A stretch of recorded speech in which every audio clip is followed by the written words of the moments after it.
What is going on, guys? This Dealer here, back again talking about Xbox Project Scarlett. Microsoft recently revealed Project Scarlett at their E3 2019 conference, and they had a lot of good things to say. Not only did they confirm that it is the fastest console that they've ever made, but it will also have hardware accelerated ray tracing, 8K capability, most likely through the HDMI function itself, 120 FPS output, and it is using its SSD as virtual memory for the console's actual physical RAM. These things are great and have been confirmed, but what hasn't been confirmed? What do we have here?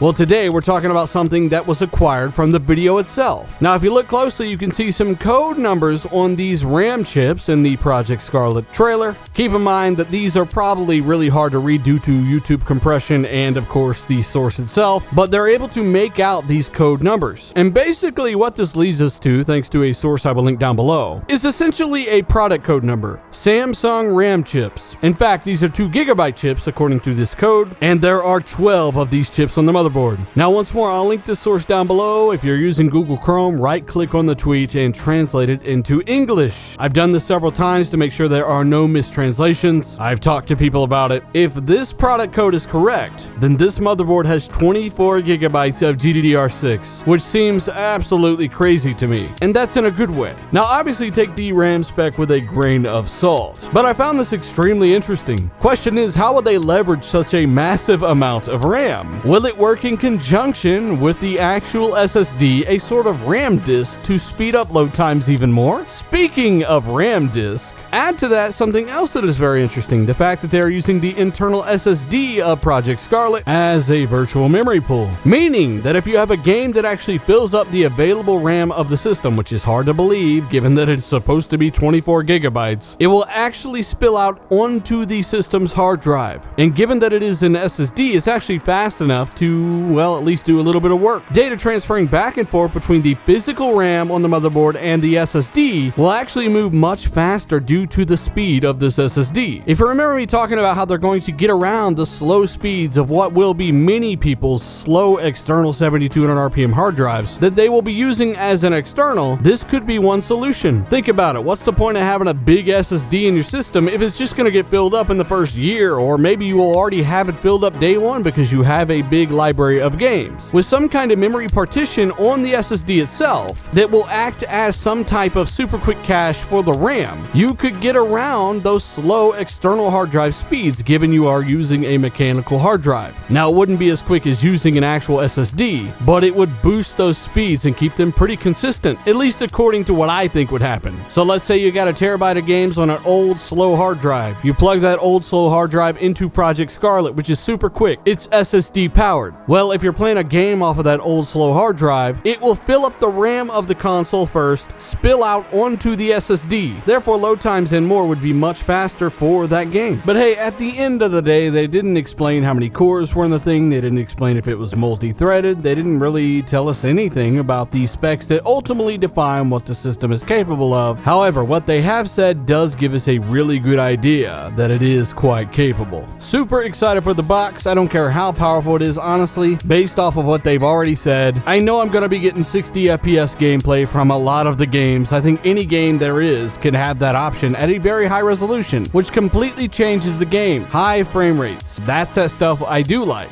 But hey, let me know what you like down below in the comments. We got a ton of very smart people to listen to this channel. Let me know how you think this virtual memory solution for the SSD in Project Scarlett is actually going to work. I put my thoughts out there. Let me know yours down below. Of course, hit that like button if you learned something today, or if you liked the video, share this with a friend. It would be greatly appreciated, of course, if you get a second to do so. And if you are new, subscribe for more information on Xbox Scarlett and so much more. Check those links down below. I'm Dealer. I'm out.